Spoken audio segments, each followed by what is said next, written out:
Hello friends, welcome to my channel education mug. आपका स्वागत है। फ्रेंड्स, हम बात कर रहे थे जनरल साइंस की ऑब्जेक्टिव क्वेश्चन आंसर सीरीज की, जिसका पार्ट 3 लेकर आए हैं। यह आपकी विभिन्न प्रतियोगी परीक्षाओं SSC CGL, CHSL, JE, CTET, super TET, KVS, UP TET आदि के लिए बहुत ही महत्वपूर्ण है। फ्रेंड्स, अगर आपने इसका पार्ट 1 पार्ट 2 नहीं देखा है तो उसको अवश्य देख लें। चलिए फ्रेंड्स, बढ़ते हैं क्वेश्चन नंबर 1 की तरफ। फ्रेंड्स, क्वेश्चन नंबर 1 है। इससे पहले हम आपको बता दें फ्रेंड्स, इस वीडियो में हम 50 क्वेश्चन करने वाले हैं, जिनको फटाफट करते हैं ताकि हमारी वीडियो ज़्यादा लेंदी ना हो। चलिए, क्वेश्चन नंबर 1। किस वैज्ञानिक ने सर्वप्रथम बर्फ के दो टुकड़ों को आपस में घिसकर पिघला दिया? तो फ्रेंड्स, इस क्वेश्चन का आंसर हो जाएगा आपका ऑप्शन नंबर सी, डेवी। चलिए फ्रेंड्स, क्वेश्चन नंबर 2। ऊष्मा एक प्रकार की ऊर्जा है जिसे कार्य में बदला जा सकता है। इसका प्रत्यक्ष प्रमाण सबसे पहले किसने दिया था? फ्रेंड्स, इसका आंसर हो जाएगा ऑप्शन नंबर डी। एक साइंटिस्ट थे फ्रेंड्स, रामफोर्ड, जिन्होंने सर्वप्रथम ये बताया था कि ऊष्मा एक प्रकार की ऊर्जा है जिसे कार्य में बदला जा सकता है। Question number 3। लोहे की सुई पानी की सतह पर तैरती है, इस परिघटना का क्या कारण है? फ्रेंड्स, इसका आंसर हो जाएगा ऑप्शन नंबर सी, पृष्ठ तनाव, जिसे सरफेस टेंशन कहते हैं। सरफेस टेंशन का फॉर्मूला होता है टी बराबर एफ अपॉन एल। एफ यहाँ पे बल होता है, एल लंबाई होती है, तो इसका मात्रक सरफेस टेंशन का हो जाता है न्यूटन पर मीटर।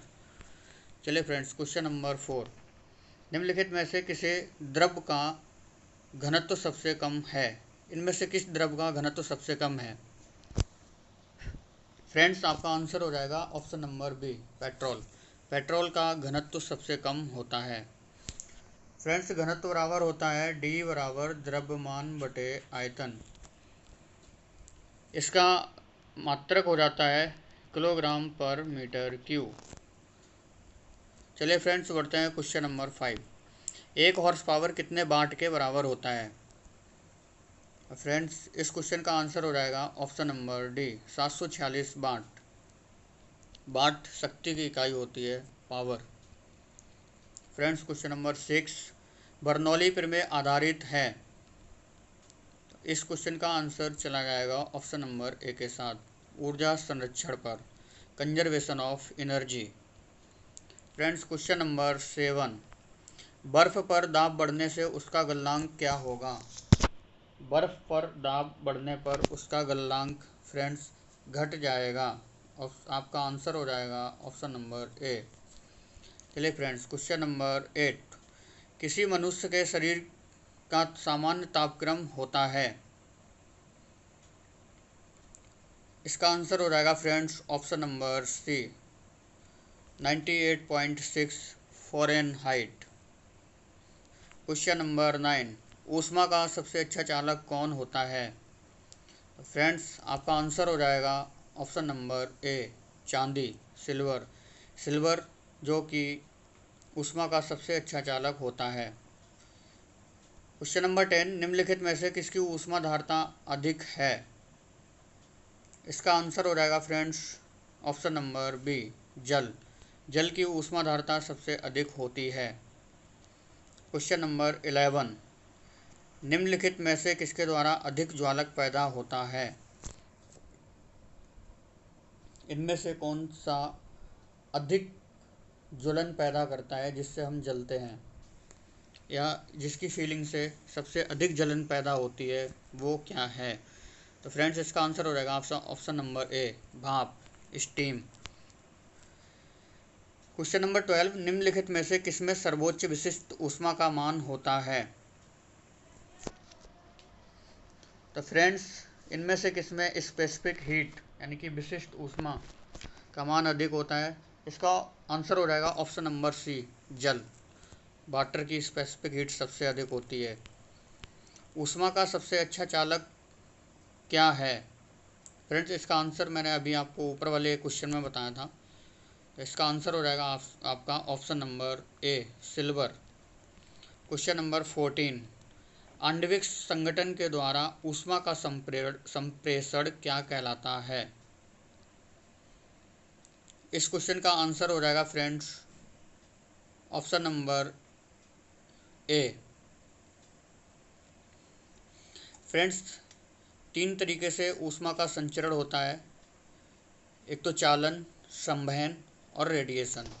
चालन में क्या होता है? चालन में माध्यम की भी आवश्यकता होती है और अणुओं का स्थानांतरण भी होता है, जबकि संवहन में माध्यम की आवश्यकता होती है लेकिन अणुओं का स्थानांतरण नहीं होता है। रेडिएशन में माध्यम की आवश्यकता भी नहीं होती है और अणुओं का स्थानांतरण भी नहीं होता है। विकिरण जैसे हमारा सूर्य के प्रकाश से जब ऊष्मा प्राप्त होती है, कंडक्शन जब किसी ठोस में ऊष्मा का संचरण होता है तो चालन कहलाता है, और कन्वेक्शन ये द्रवों में होता है। चलिए फ्रेंड्स, बढ़ते हैं क्वेश्चन नंबर 15। निम्नलिखित द्रवों में कौन सा ऊष्मा का बहुत अच्छा चालक है? तो फ्रेंड्स, आपका आंसर हो जाएगा मरकरी। क्वेश्चन नंबर 16, ठोस से द्रव में पदार्थ के अवस्था परिवर्तन को कहते हैं? जब फ्रेंड्स कोई पदार्थ ठोस से द्रव में बदलता है तो उसे कहते हैं गलन, यानी कि मेल्टिंग। जब द्रव से गैस में परिवर्तित होता है तो उसे कहते हैं वाष्पन। चलिए फ्रेंड्स, क्वेश्चन नंबर 17, ठोस कपूर से कपूर वाष्प बनने की प्रक्रिया को क्या कहते हैं? इसका आंसर हो जाएगा फ्रेंड्स आपका ऑप्शन नंबर ए, ऊर्ध्वपातन, जिसे इंग्लिश में सब्लिमेशन भी कहते हैं। क्वेश्चन नंबर 18, किसी द्रव का उसके क्वथनांक से पूर्व उसके वाष्प में बदलने की प्रक्रिया को क्या कहते हैं? बताइए फ्रेंड्स, क्या होगा इसका आंसर? इसका आंसर हो जाएगा वाष्पीकरण, जिसे हम वेपराइजेशन भी कहते हैं। क्वेश्चन नंबर 19, ऊष्मागतिकी के प्रथम नियम से संरक्षित होता है संवेग, ऊर्जा, ऊर्जा और संवेग दोनों, या इनमें से कोई नहीं? तो फ्रेंड्स, इसका आंसर हो जाएगा ऑप्शन नंबर बी, ऊर्जा। क्वेश्चन नंबर 20, यदि किसी स्थान के तापमान में सहसा वृद्धि होती है तो आपेक्षिक आर्द्रता क्या होगी? सहसा वृद्धि बोले तो सडनली इंक्रीजमेंट, तो आपेक्षिक आर्द्रता फ्रेंड्स इसकी घट जाती है। क्वेश्चन नंबर 21, ध्वनि तरंगों की प्रकृति होती है? ध्वनि तरंगों की प्रकृति फ्रेंड्स होती है अनुदैर्ध्य, लॉन्गिट्यूडनल, जबकि प्रकाश तरंग हमारी होती है अनुप्रस्थ, जिसे हम बोलते हैं ट्रांसवर्स। चलिए फ्रेंड्स, क्वेश्चन नंबर 22, ध्वनि की चाल अधिकतम होती है? तो फ्रेंड्स, इसका आंसर हो जाएगा आपका इस्पात में, question option number D. Question number 23, कौन सी प्रक्रिया प्रकाश और ध्वनि दोनों में घटित नहीं होती है? फ्रेंड्स, इसका आंसर हो जाएगा आपका ऑप्शन नंबर ए, ध्रुवण, जिसे पोलराइजेशन भी कहते हैं। क्वेश्चन नंबर 24, ध्वनि तरंगें किसके कारण प्रतिध्वनि उत्पन्न करते हैं? तो फ्रेंड्स, इसका आंसर हो जाएगा परावर्तन, ऑप्शन नंबर सी, जिसे रिफ्लेक्शन भी बोलते हैं। रेडियो का समस्वरण स्टेशन उदाहरण है? इसका आंसर हो जाएगा ऑप्शन नंबर ए, अनुनाद, जिसे रेसोनेंस भी बोलते हैं। क्वेश्चन नंबर 26, डॉपलर प्रभाव संबंधित है? फ्रेंड्स, इसका आंसर हो जाएगा ऑप्शन नंबर सी, ध्वनि। फ्रेंड्स, डॉपलर इफेक्ट क्या होता है? डॉपलर इफेक्ट में जैसे यदि कोई व्यक्ति रेलवे स्टेशन पर प्लेटफॉर्म पर खड़ा है तो जब ट्रेन उसकी तरफ आती है तो ध्वनि तेज सुनाई देने लगती है। जब ट्रेन पास करके उससे दूर जैसे जैसे जाती है वैसे ध्वनि का प्रभाव खत्म होता जाता है या सुनाई देना स्लो होता जाता है। इसे ही डॉपलर इफेक्ट कहते हैं। चलिए फ्रेंड्स, क्वेश्चन नंबर 27 फ्रेंड्स, इससे पहले अगर आपने मेरे चैनल एजुकेशन मग को सब्सक्राइब नहीं किया है तो फ्रेंड्स इस चैनल को सब्सक्राइब करें, वीडियो को लाइक करें और इस वीडियो को अधिक से अधिक शेयर करें ताकि ये जानकारी अधिक से अधिक लोगों के पास पहुंच सके। चलिए फ्रेंड्स, क्वेश्चन नंबर 27, कौन सी तरंगें शून्य में संचरण नहीं कर सकती हैं? तो फ्रेंड्स इसका आंसर हो जाएगा आपका ऑप्शन नंबर बी, ध्वनि तरंगें। शून्य का मतलब यहाँ पे फ्रेंड्स है निर्वात, वैक्यूम, जहाँ पर कुछ नहीं होता है। फ्रेंड्स यहाँ पर ध्वनि तरंगें हैं, इनको संचरण करने के लिए माध्यम की आवश्यकता होती है, जबकि ऊष्मा को संचरण के लिए माध्यम की आवश्यकता नहीं होती है। ऐसे प्रकाश के संचरण के लिए भी माध्यम या मीडियम की आवश्यकता नहीं होती है। क्वेश्चन नंबर 28, ध्वनि नहीं गुजर सकती है। इसका फ्रेंड्स आप लोग कर पाएंगे अगर 27 नंबर आपने ध्यान से सुना होगा। तो इसका ऑप्शन हो जाएगा निर्वात, यानी कि वैक्यूम। वैक्यूम में ध्वनि नहीं गुजर सकती है, क्योंकि ध्वनि के संचरण के लिए या ध्वनि की चाल के लिए हमें माध्यम की आवश्यकता होती है। क्वेश्चन नंबर 29, सबसे अधिक तीव्रता की ध्वनि उत्पन्न करता है। फ्रेंड्स ये 4 जानवरों के नाम दिए गए हैं, इसमें से कौन से ऐसा जानवर है जो सबसे अधिक तीव्रता की ध्वनि उत्पन्न करता है या जिसकी ध्वनि सबसे अधिक दूर तक जा सकती है? तो फ्रेंड्स आपका आंसर सही हो जाएगा ऑप्शन नंबर ए, बाघ। ध्वनि का वेग अधिकतम होता है। फ्रेंड्स आपका यहाँ पे आंसर हो जाएगा लोहा। फ्रेंड्स हमेशा आप ध्यान रखना, जो ध्वनि का वेग होता है वो सॉलिड में सबसे अधिक होता है, उसके बाद लिक्विड में, उसके बाद गैस में या एयर में। क्वेश्चन नंबर 31, जब ध्वनि तरंग चलती है तो वो अपने साथ क्या ले जाती है? फ्रेंड्स इसका आंसर हो जाएगा ऑप्शन नंबर सी, ऊर्जा। ध्वनि तरंग जब चलती है तो अपने साथ ऊर्जा लेके जाती है। क्वेश्चन नंबर 32, जब प्रकाश के लाल, हरा व नीला रंगों को समान अनुपात में मिलाया जाता है तो परिणामी रंग होगा। तो फ्रेंड्स जब हम लाल, हरा, नीला, जिन्हें कि प्राइमरी कलर भी कहते हैं, प्राथमिक रंग भी कहते हैं, इनको जब मिलाते हैं तो सफ़ेद रंग बनता है। तो यहाँ पर आपका आंसर हो जाएगा option number C. Question number 33, कैमरे में किस प्रकार के लेंस का प्रयोग किया जाता है? तो फ्रेंड्स आपका यहाँ पे आंसर हो जाएगा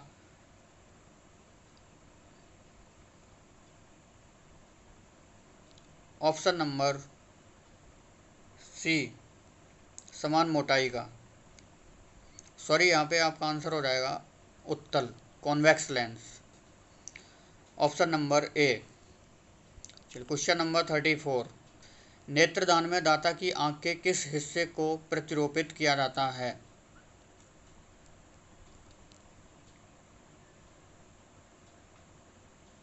जब फ्रेंड्स कोई नेत्रदान करता है तो नेत्र या आंख का कॉर्निया भाग जो होता है वो दान किया जाता है। तो इसका आंसर हो जाएगा option number B. Question number 35, मनुष्य के आंख में प्रकाश तरंगें किस स्थान पर स्नायु उद्वेगों में परिवर्तित होती हैं?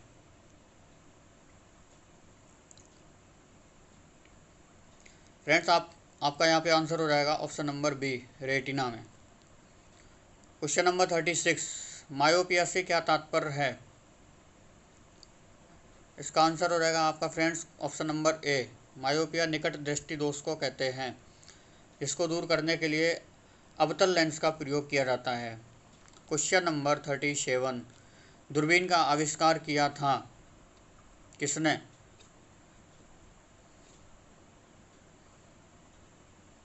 आंसर हो जाएगा फ्रेंड्स गुटेनबर्ग। गुटेनबर्ग ने दूरबीन का आविष्कार किया था। क्वेश्चन नंबर 38, पानी से भरे तालाब की गहराई किस कारण कम दिखाई देती है? आंसर हो जाएगा आपका ऑप्शन ए, अपवर्तन, जिसे रिफ्रैक्शन भी कहते हैं। रिफ्रैक्शन के कारण तालाब की गहराई कम दिखाई देती है जब वह पानी से भरा होता है। क्वेश्चन नंबर 39,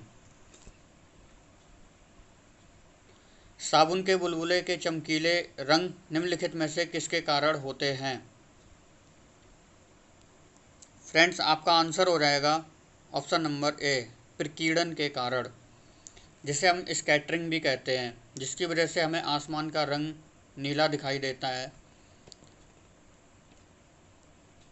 वो भी प्रकीर्णन की वजह से ही दिखाई देता है। क्वेश्चन नंबर 40, निम्नलिखित में से किसमें उच्चतम ऊर्जा होती है? किस रंग के प्रकाश में उच्चतम ऊर्जा होती है? तो फ्रेंड्स, आपका यहाँ पे आंसर सही हो जाएगा ऑप्शन नंबर ए, ब्लू रंग के प्रकाश में सबसे अधिक ऊर्जा होती है। फ्रेंड्स, क्वेश्चन नंबर 41, निम्नलिखित प्रक्रमों में से किस एक के साथ पद CMY के संबंधित है? बताइए फ्रेंड्स। यहाँ पे आपका आंसर हो जाएगा option number A, offset printing. चलिए friends, question number 42, question number 42 है, जल में वायु का बुलबुला किसकी भांति व्यवहार करेगा?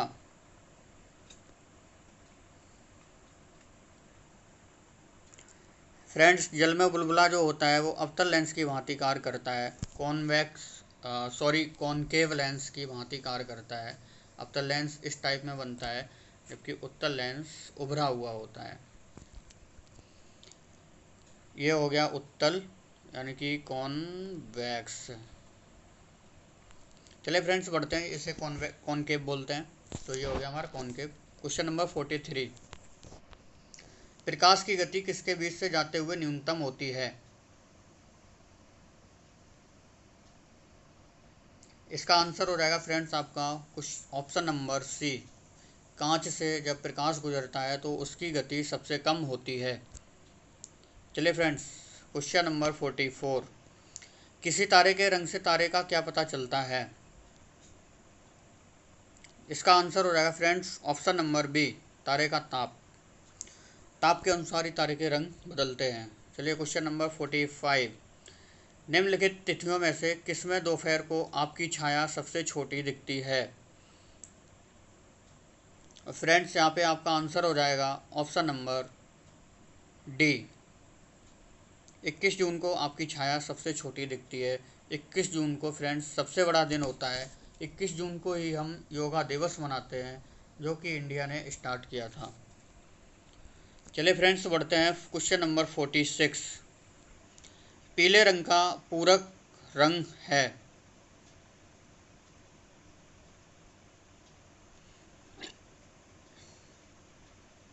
ऑप्शन सी इस क्वेश्चन का आंसर होगा नीला। नीला जो है वो पीले रंग का पूरक रंग होता है। चलिए फ्रेंड्स, देखते हैं क्वेश्चन नंबर 47, पानी के ऊपर तेल परत का चमकना उदाहरण है? इस क्वेश्चन का आंसर सही हो जाएगा फ्रेंड्स ऑप्शन नंबर ए, व्यतिकरण।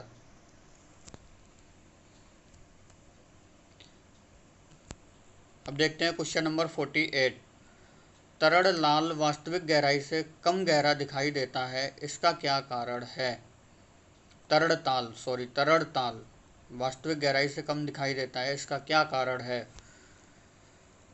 तो फ्रेंड्स, यहाँ पे आपका आंसर सही हो जाएगा अपवर्तन, जिसे रिफ्रैक्शन भी बोलते हैं।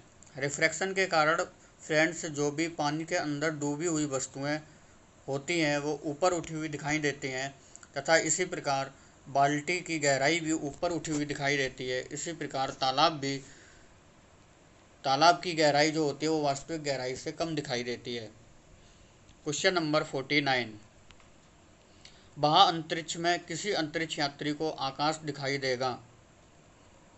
फ्रेंड्स, ये मैंने एक दिन और आपको बताया था। इसका आंसर हो जाएगा ऑप्शन नंबर ए, अंतरिक्ष से बाहर से यदि हम अंतरिक्ष यात्री जो है वो आकाश देखेगा तो उसको काला दिखाई देगा। क्वेश्चन नंबर 50, अबिंदुकता का दोष दूर करने के लिए निम्नलिखित में से किस लेंस का प्रयोग करना चाहिए?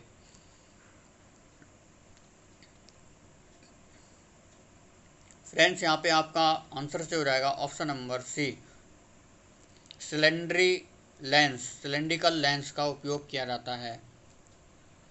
तो इस प्रकार फ्रेंड्स हमने बहुत ही जल्दी 50 क्वेश्चन पार्ट नंबर 3 के पूरे कर लिए हैं। फ्रेंड्स इस वीडियो को आप ज़्यादा से ज़्यादा शेयर करें ताकि अधिक से अधिक स्टूडेंट इसका लाभ उठा पाएँ। चलिए फ्रेंड्स, इसी के साथ हम अपना वीडियो ख़त्म करते हैं। फ्रेंड्स, अगर आपने इस वीडियो को लाइक सब्सक्राइब नहीं किया है तो फ्रेंड्स हमारे इस चैनल को सब्सक्राइब करें तथा इस वीडियो को लाइक करें और कमेंट करके हमें ज़रूर बताएं कि आपको ये वीडियो कैसा लगा। फ्रेंड्स, हमें क्या क्या इम्प्रूवमेंट करने चाहिए आगे, ये ज़रूर कमेंट में बताएं। Thank you so much. Thanks for watching this video and like and press the bell icon. Subscribe Education Mug. This